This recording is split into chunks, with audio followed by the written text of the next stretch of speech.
Hey, what a thrill it is to have you with us for this episode of Faith in Your Recovery. I'm going to introduce you in just a moment to today's guest, Adam Massey.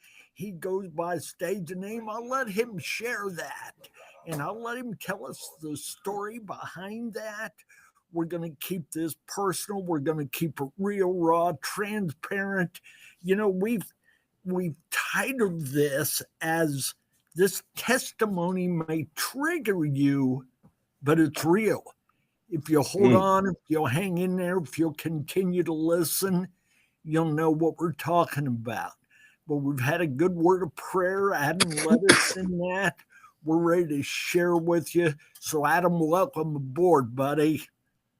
Hey, praise God, man. I'm blessed to be here this evening, man. Well, we're just as blessed to have you here. So appreciate Hey, you taking the time out of your schedule, whatever that looks like. And we're blessed. Go ahead, give them your stage name, tell them the story behind it. I've never heard it. I'm looking forward to it myself. praise God. Well, I go by SORIpm. A lot of people have a hard time pronouncing it when they read it. You know, me and a lot of the brothers, we have a joke when I see them in traffic or when we're at the events, to be like, "What's that? SORIpm, SORIpm." They put it No, all but together as one. yeah, no, it's an acronym though, SORIpm, and what it stands for is Son of Righteousness in, Incorporated, and then the PM is Purpose Manifested. But uh, recently I also added an addition to it, but I'll share that later on. Cool. That way it goes in correlation with just how we're doing things. But All yeah, I mean, right. honestly, when I had first met the brother Nikki Gracious, um, I was going through like a whole I guess you would call it a rebranding of just my ministry and myself. And at that time, we were working close together. This was several years back. I want to say 2023 or 2022. And at the time I was going by Adam Young, which is a name that I had early on. And then I don't know, God just gave me that name, and it stuck. But yeah, that's and also it has to do with my biological name, Isaiah. So before I was we won't get too deep into that, but before I was adopted, my name was Isaiah, and Isaiah translated, the meaning behind it is son of righteousness. So Makes that's where I get sense. that. Yes, Yeah. sir. Nikki's been on our program. I've had the opportunity to be at a couple, three concerts with him, working together. Not that I'm a performer by any means, a long ways from it, but I Yeah. like the music when I hear it, and that's what matters to me. No, So amen. let's He's go ahead amazing. and go back early in life. I know you, through the bio you sent us, you have a whole list of struggles you've been through and just some of the challenges you've had to face. And obviously, you've connected with the risen Christ since then, and he's helped you battle through the remainder of life. Not to say he wasn't helping you then, you just didn't have that touch to where you recognized it.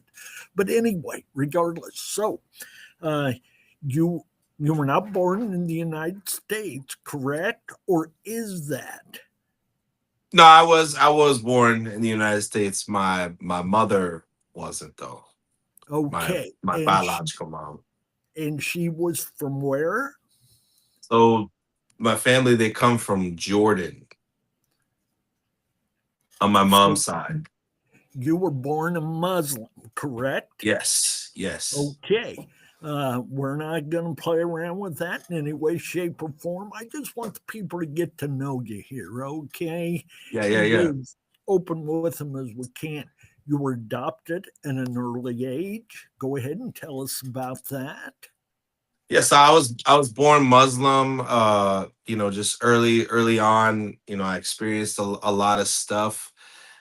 I didn't meet my dad till I was 29, and it was through, video chat through I don't know if you guys have ever heard. I know you've probably heard of like ancestry.com. There was a thing that Absolutely. there was a thing that I got for my birthday. It was called 23andMe. It's a Yep. DNA thing. The And whites so been there, track we know down, that. yeah. So tracked down some of my family members and ended up meeting my dad. But he was black.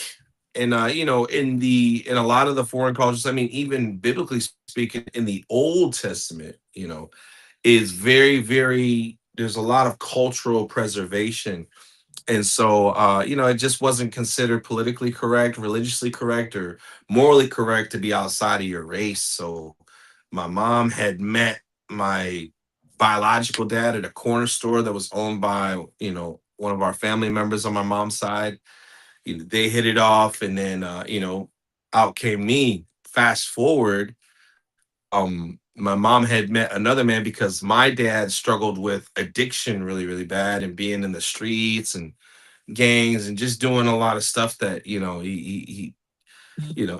would just, honestly, I don't know a lot about him other than just that he struggled, but I could imagine that it came from someplace, various experiences he experienced.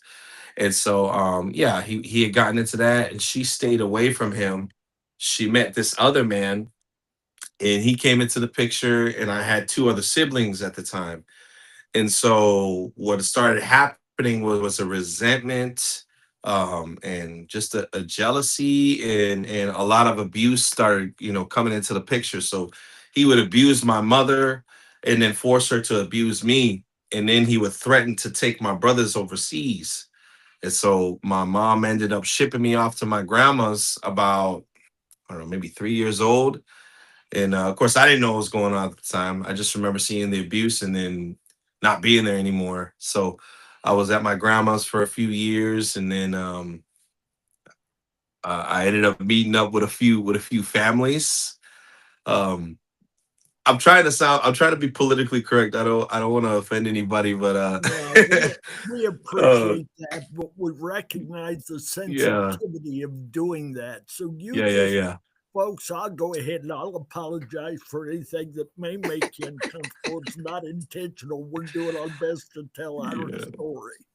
Absolutely, absolutely. But the crazy thing about the adoption is, so it was a cultural shift. So I grew up with, in Middle Eastern family, Muslim traditions, and then when the process started, I hadn't really been, not that I never seen white people, but like those were the families I met up. There was a couple that had no kids, a couple that had a few kids, and then there was another couple that didn't have any kids. There was one couple that stuck out to me. They were an older white couple, and I mean, now I know what it was, but at the time I didn't. But I saw them, and then saw them a few more times, and then they ended up adopting me. So the crazy part about that is, and this is where my name comes into play. They were at church. I was raised Nazarene after I got adopted, right? So they were at church, and the pastor was preaching out of the book of Isaiah.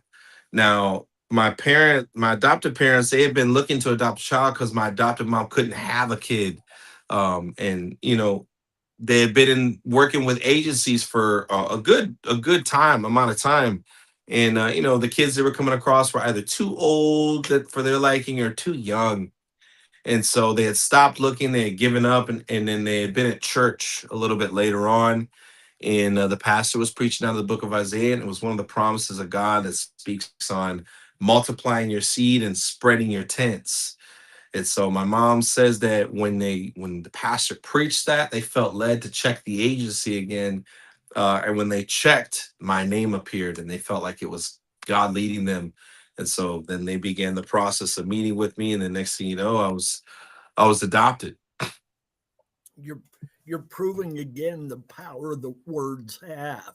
Whether we're talking about a name or whatever it may be, and of course, God reminds us throughout His Word that it's the power of our testimony that rains pain on the devil's head, and we can we can be positive with folks and build them up, or we can destroy them in a hurry. And some are more sensitive to that than others, much like you were saying with being politically correct. Yeah, So we've got to watch what we say and the tone of voice we use when we say it. That's all. That's all cool. absolutely. Okay, you talked about the abuse you saw as well as the abuse that you received. Yeah. Uh, no, you mentioned that there was some self medication and mental health Mm. struggles as well as therapy. And I found it interesting when you and I were talking on the phone, probably the last time we spoke, you drew extra attention to ADHD. Oh And yeah. my wife, being a first grade teacher until she retired, there were those students who were diagnosed with it. Uh, Go ahead and explain to the folks how that played out in your life. We're not laying all blame there, but how did that play out? Yeah. No, so I personally believe that, a lot of our, well, all of our, not a lot of them. I mean, we're sponges. From the day we're born, we are sponges. And so, our experiences, the things we go through, the things that we deal with, and the individuals that are in our life, whether it's parents, aunts, uncles, teachers, things of that sort, they all play a part in what we do and who we become. You know, even early on, when we could parallel this to just kind of biblically speaking. If you look at how the family was built biblically, back in the Old Testament, that's why you saw families together. The mother was there. They had a lot, like it was a community thing, right? So kids, considering Israel, were being brought up a certain way, at least for those who were, in alignment with the will of God, right? So, for myself, man, I think that that's where a lot of that came from, the inconsistency in my life, plus being a child, too. I think there's certain things that as kids, maybe they don't get as much attention as they should. And then there's other things that get kind of overemphasized on. And so, maybe in an area mentally where we could be more challenged or more developed, we don't get developed in that area. Instead, we get developed in this area, or challenged in this area. And I think there's a misunderstanding too about just the ability of, children, how they receive, how they analyze, and how they're actually built. I noticed with myself there were a lot of situations looking back where I was, the way people dealt with me is almost as if I was an adult, and I really wasn't. I was a child. Maybe a part of me recognize something, but to have to have the development in my mind to understand it is a whole different, it's a whole different story, Sure, sure. And so I think a lot of the just the behavioral stuff that I had to do with, the abuse, the words that were spoken over me. I mean, even with teachers, every classroom I went into, except for a few, you know, troublemaker. Oh, he's gonna be a troublemaker, troublemaker. I had an uncle, one of my favorite uncles, cool uncle, but and I don't know why he would always say this, but he would always mention, "What's up, thug boy? Hey, thug boy." And this was far before I knew anything of that type of stuff, right? But then later on down the road, that ended up being a chapter of my life, Almost So prophetic, yes. yes, so the words that people speak into our lives as we're growing up, man, have an essential part in who we become and how we turn out. Obviously, it's not the final say. God has the final say, because if that was Sure. the case, I wouldn't be here today. But Amen to you that. know, uh, the the self medication, I think the self medication came in a little bit later on from the medication that I was taking. Just because of the abuse, the anger, I had that, father issues, abandonment, rejection, being given away by my mother, then culturally shifting over. I went from being in a completely different type of religious home to a completely type of different type of religious home. You know, church, being raised in church, and then not understanding what that is, experiencing love from people I didn't want it from, and not getting it from the ones that I wanted it from, because my mom had given me away. So that led me to do a lot of things, to take on a lot of things of myself, but also to act out in ways to where that's when my mother had to. She felt she had no other resort. She was a praying mother, but she had to bring me into psychiatrists and therapists and put me on medications. So So I know that between the many struggles you've mentioned there and challenges, as a juvenile, you spent some time in the detention center, ended up in jail at a later age and homeless. Guide us through that time frame, please. I'm sorry, can you ask that one more time? My apologies. Sure. Uh, after all those struggles and everything, you went into juvenile detention, some jail time, and homelessness. Go ahead and guide us through that time period. Okay. Oh, and I also want to make a little side note. So I feel like the Lord has really, really done an amazing work in my life, even mentally speaking, with a lot of the disorders that I had, with the ADD, ADHD, but sometimes I still feel like I struggle with that. So I could be hearing something, but my That's all mind gets right, split buddy. sometimes. So I'm like, We're dang. buds here. I It's all catch good. myself. I'm like, man, Nobody's that's the ADHD, exalted. and then I have to speak against it. Like, wait, no, no, we speak against that. But man, as far as just the leading to the juvenile detention, the jail, and you said prison, right? Homelessness. Oh, And we'll homelessness. get Okay. to the prison here in a Oh, little okay. Yep. bit. Sorry, Yeah. y'all. Yeah. Yeah, man. So like I said, a lot of what we do has a lot to do with things that happen.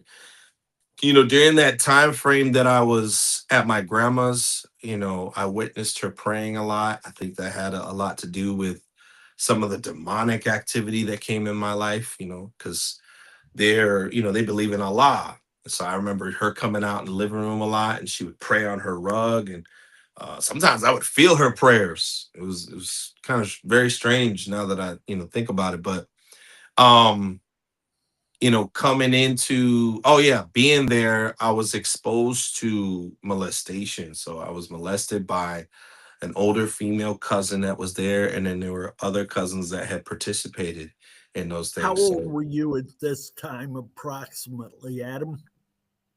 maybe 4 or 5. I was Okay. young, young, Okay. young. But they would leave us alone a lot. We'd be downstairs in the basement. I mean, that's honestly, it's how it is for a lot of families. That's why you got to really be attentive with your kids. You can't just, you know, Got to be even with present. family, everywhere, you have to keep the reins on them. Know what they're doing, know what they're into, know what's happening with them at all times, because the enemy just looks for little cracks, and that was definitely one of them. And so coming into the adoptive family, even as a juvenile, I had a lot of perversion and lust. I would literally hear voices like tell me to do certain things, tell me to get into this, tell me to say that. You know, then anger and the rage. I had a lot of verbal abusive behavior early on, even as a child. Just acting out, which again that led me to, being medicated and having therapists and, psychologists. And so, my parents tried to regulate that by getting me involved in certain things. I fell in love with football, hence, Atlanta Falcons. I played a lot of sports, and that was like one of my first passions was playing football. So that kind of kept me busy for a little bit, but it didn't keep me fully out of trouble. When I ended up getting into, oh man, hold up, I'm skipping something. Yeah, so with just the behavioral stuff, I felt like there was a pivotal moment that kind of like shot me into another level, like a new low. And my mom had ended up putting me in a placement center. I had become hospitalized on a few different occasions just because of being out of control, running away from home, and just for my behavior. And so then that happened. Then I had been prosecuted as a juvenile for just destruction to, like, I don't even remember what the charge was, but I was destroying like neighbors' houses and stuff like that, doing vandalism. I think it was vandalism, that's what it was. Vandalism. And so I went to juvenile detention in Porter County for, what was that, for a little over a week, 2 weeks. For 2 weeks. That was an interesting experience. It's my first ever encounter with anything that would be considered close to jail. And so that happened. And then, there was a transitional period where rap music was introduced to me as well. I bought this MP3 player off this kid in the neighborhood. I grew up for the most part in like the suburbs, but it was a trashy suburbs, right? So we had like there was, Suburbs of. oh yeah, yeah, yes. South Haven, Indiana. South Haven. Okay. So it's I guess it's considered Valparaiso, but we don't get Valparaiso because So anybody who Valparaiso's doesn't, nice. yeah, It's nice, anybody who nice. doesn't know, you're talking basically the Chicago, Calumet, Gary region, Yeah, and yeah. it Well, is. well, yeah. Close, It, close. yeah, yeah. Yeah, yeah, yeah. Northwest Indiana for sure, for sure. Um, but yeah, I was. We had a little apartment project next to us, so a lot of the kids in the neighborhood felt like they had to, like, you know what I mean? They had to be a certain way. And so there was some stuff that I was exposed to, just as a kid. One of the things I'm really grateful, my mom let me experience a lot. There's things that she kept me from, but then there's stuff she let me do. I grew up in a hybrid era. So as much as we played video games in the house, man, we were running the neighborhood all day, especially in summertime. Oh my gosh. Football outside, building forts, jumping ramps and stuff like that. So, but yeah, there's this kid I came in contact with. He was a little hustler in the neighborhood. I mean, this kid came up to me one time. He's like, "Hey man, I got Viagra, I got Xanax, I got steroids. What you need?" I'm like, "Dude, I don't need none of that. What are you talking about?" Like, I think I was probably like 12, maybe 13 at the time. But he always see me, he always tried to sell me stuff. And then one day he had something that I wanted. It's like, "Hey, listen, man, you like music, right?" I was like, "Yeah, yeah." He's like, "Listen, I got this MP3 player." I was like, What you got on?" He's like, "Man, nothing but rap. The best of the best." I was like, "Oh." And my mom at the time, she wouldn't let me listen to rap music. Like she would, but she wouldn't let me listen to like the commercial. Like my first encounter with rap music, man, was Run DMC, the Beastie Boys, which, hey, salute, to what they were doing and stuff like that at the time. But like I wasn't allowed to listen to the commercial stuff that's more trashy, dirty, bad. So he mentioned a lot of like dirty rappers, like Lil Wayne, Young Jeezy, Gucci Mane, 3 6 Mafia, Rick Ross. So when he shared that with me, I was like, "Oh my God, let me." Yeah, all right, all right. He's like, "All right, well, it's gonna be $20." I was like, "Oh man, I ain't even got no money." But I was like, "You know what? I'll be back. I got you." So I went, I would steal from my mom a lot. Like I go in the house, scavenge around, I'd steal stuff, steal money. That was another thing I did a lot of as a kid too. Stole from stores. I got banned from Walmart early on for stealing. So I went and stole $20 bill and bought the MP3 player.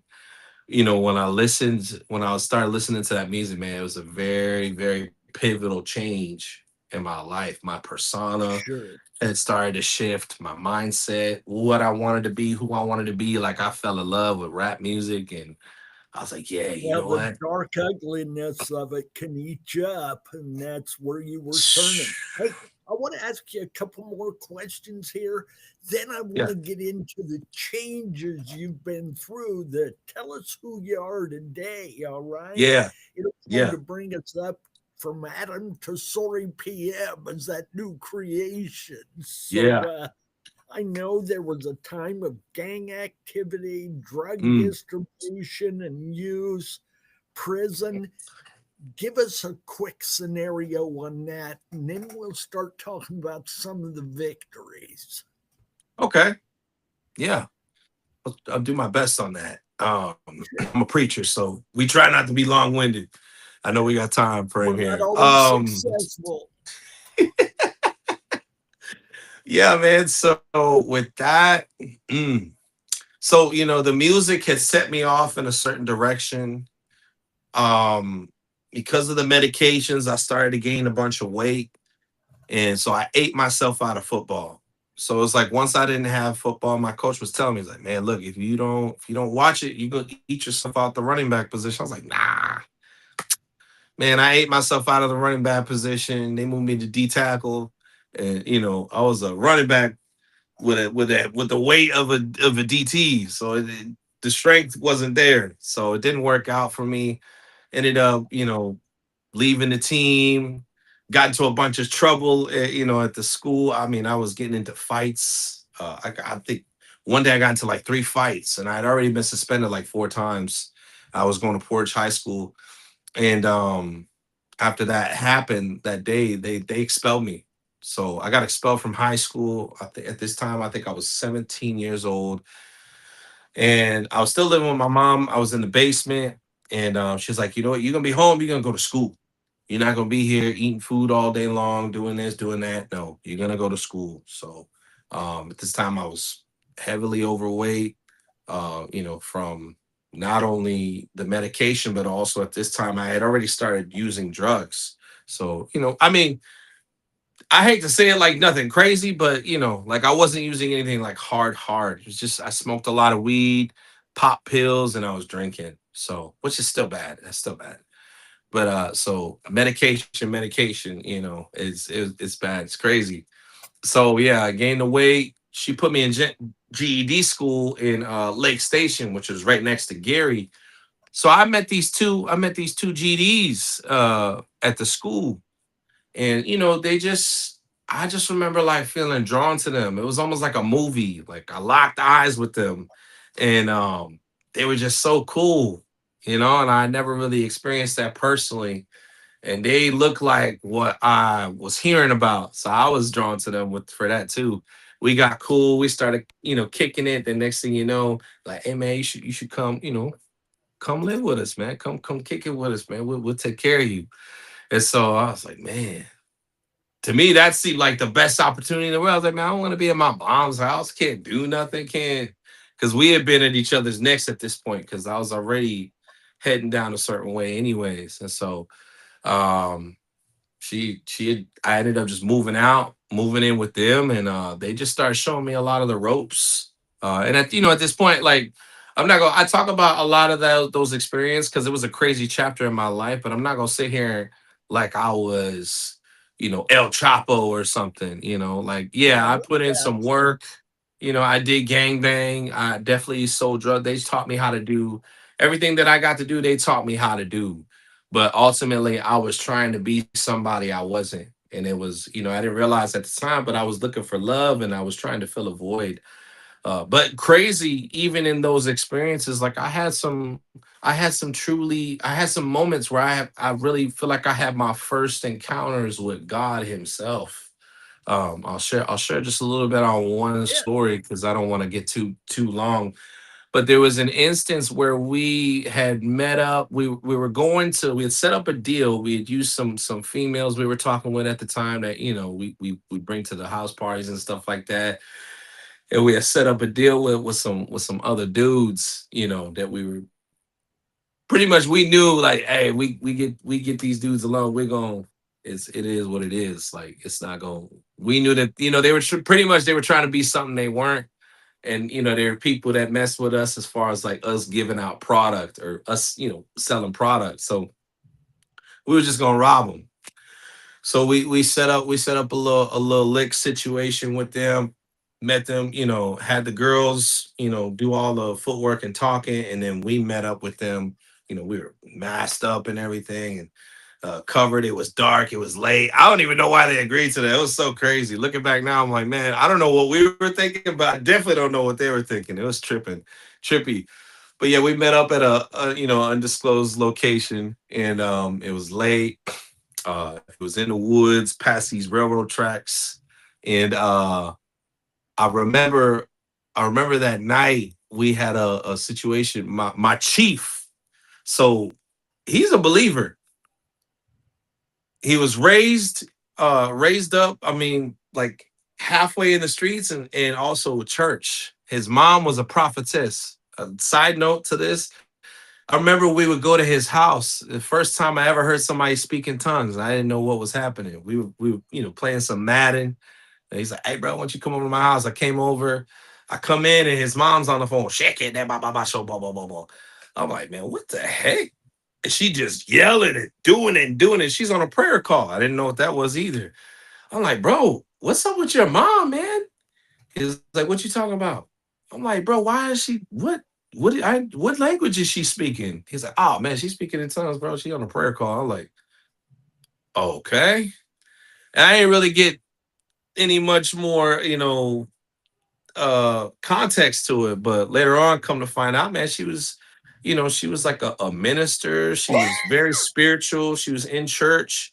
And so my chief, he actually had a call in his life too. And so before we did this setup, I'll never forget it, man. I was in the car with my other homeboy, and we were waiting outside to pick him up. And he was like, "Hey, bro, listen, I know this is gonna sound crazy. Y'all just gotta hear me out. But I really feel like God told me that tonight everything's gonna be okay." And I'm like, we looked at me and my guy, looked at each other. I'm like, man, what is you smoking? What's wrong with you, dude? He's like, nah, listen, man, something crazy is gonna go down tonight, bro. But God got us covered. I was like, oh, okay. All right. You turning over a new leaf or something? You about to be a preacher? He is like, nah, man, listen. All right, that's it. And he just cut the call short. But fast forward, this situation, the setup didn't go the way that we had planned for it, man. And it turned into like I wouldn't say a fight, but more like a standoff.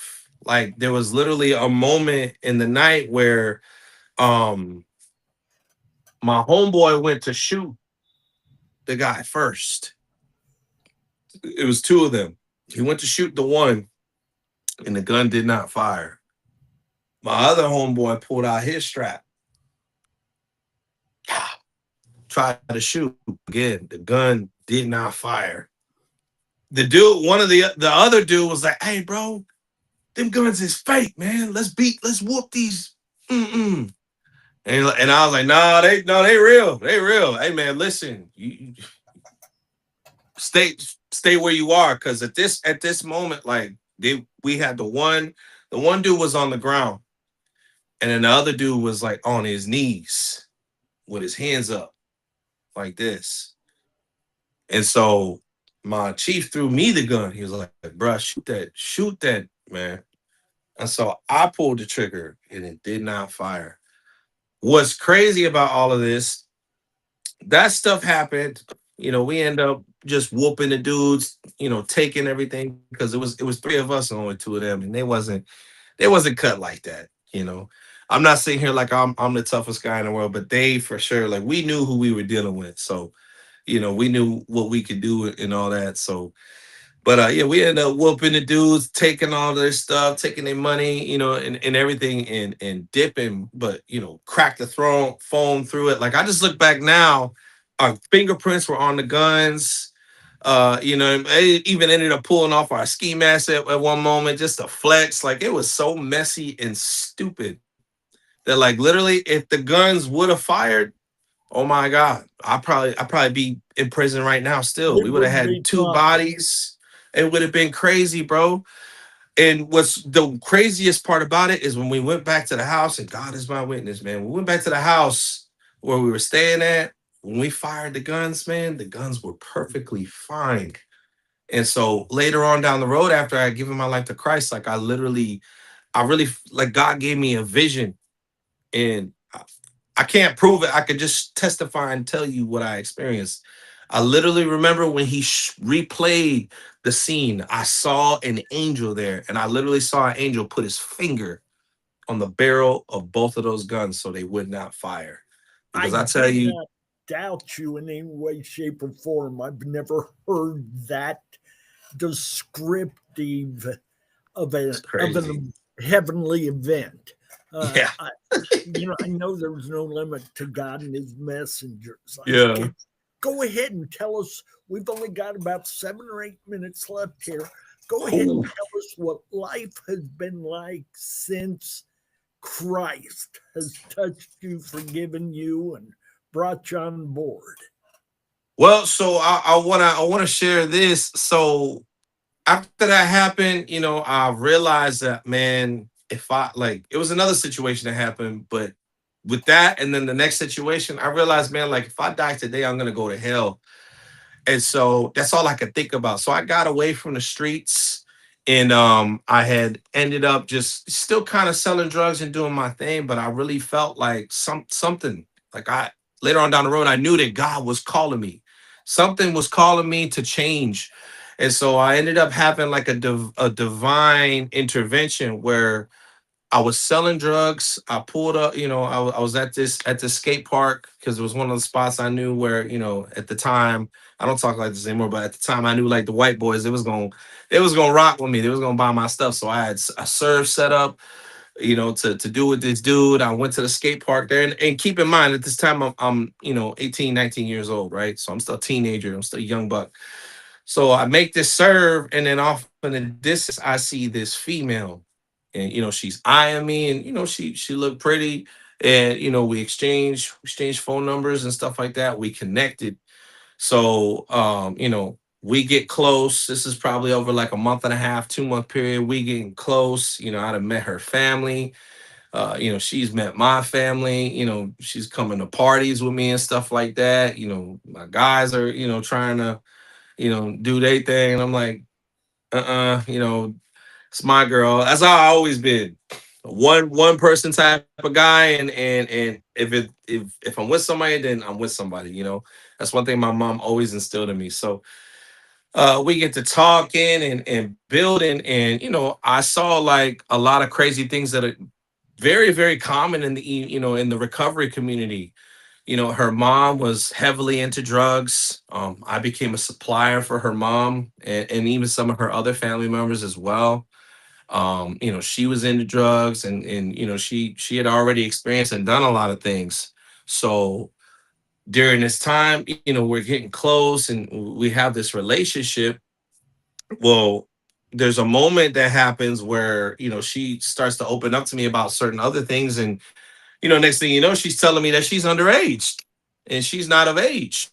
And so, she ended up telling me she's 13. And, at this time I'm 18, 19 years old.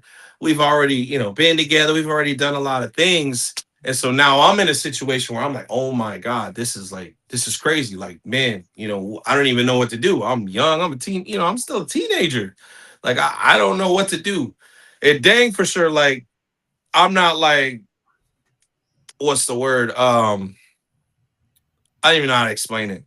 I just know like I was very, very immature at the time. So there's a lot of things where if I could go back, I would have done much, much differently. But it's part of God's hand being on my life. So, we end up having this conversation, and then I try to cut this situation off. And it was like when I tried to cut this situation off, this young lady who clearly had been victimized, come to find out, she'd had other cases with other men, but I'm not even saying that to say that's the bulk of it. What I came to realize is that this girl was a victimized, molested, abused child that had gone through what she went through. And I think that that's something that's very, very common in the recovery community. Well, not even the recovery, but the addiction community.